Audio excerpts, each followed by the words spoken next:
એના માટે તો ખાસ પત્રકાર મિત્રો હું તમને વિસ્તારથી વાત કરું છું કે આજે જે મેઘમાયાનો એક પવિત્ર દિવસ હતો અને છેલ્લે નેતાના રાષ્ટ્રીય નેતા માનવાવાળા નેતાના વિડીયો 4 દિવસથી સોશિયલ મીડિયામાં ભીડ ભેગી કરવા માટે પડે છે. એ એકચ્યુઅલી આ દર્શનાર્થે નહીં પણ એકચ્યુઅલી પોતાના રાજકીય રોટલા શેકવા માટે કરે છે.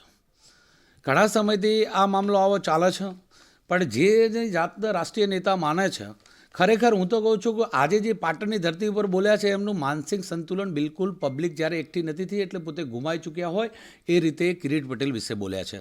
આ કોઈ કાળે ચલાવી લેવામાં નહીં આવે.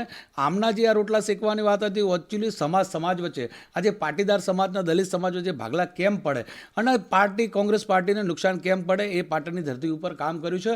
એટલે મવડી મંડળની પણ આવી વાત ચલાવી ના લેવી પડે અને જાહેરમાં એક્શન લેવી જોઈએ. વાત રહી કિરીટ પટેલની, તો કિરીટ પટેલ એક એવા નેતા છે જે સર્વ સમાજને સાથે લઈને ચાલવાવાળા નેતા છે. કિરીટ પટેલને પાટણની ધરતી ઉપર 108નું બિરુદ મળેલું છે. કિરીટ પટેલની અવગણના કોઈ કાળે થઈ શકે નહીં. સમગ્ર દલિત સમાજ આજે અમે કિરીટ પટેલના પડખે ઊભા છીએ કે આવા માનસિક સંતુલન ગુમાવી બેઠેલા નેતાની કોઈ વાત સાંભળે નહીં. પાટીદાર સમાજને અમારી વિનંતી છે કે આવા માનસિક સંતુલન ગુમાવી બેઠેલા નેતાના માનસિક ડૉક્ટરની જરૂર છે. તો પાટીદાર સમાજ પણ આવી વાતો ના સાંભળે અને કોંગ્રેસ પાર્ટી કેમ કરીને આગળ મજબૂત બને એના માટે પ્રયાસોને કામ કરવા જોઈએ.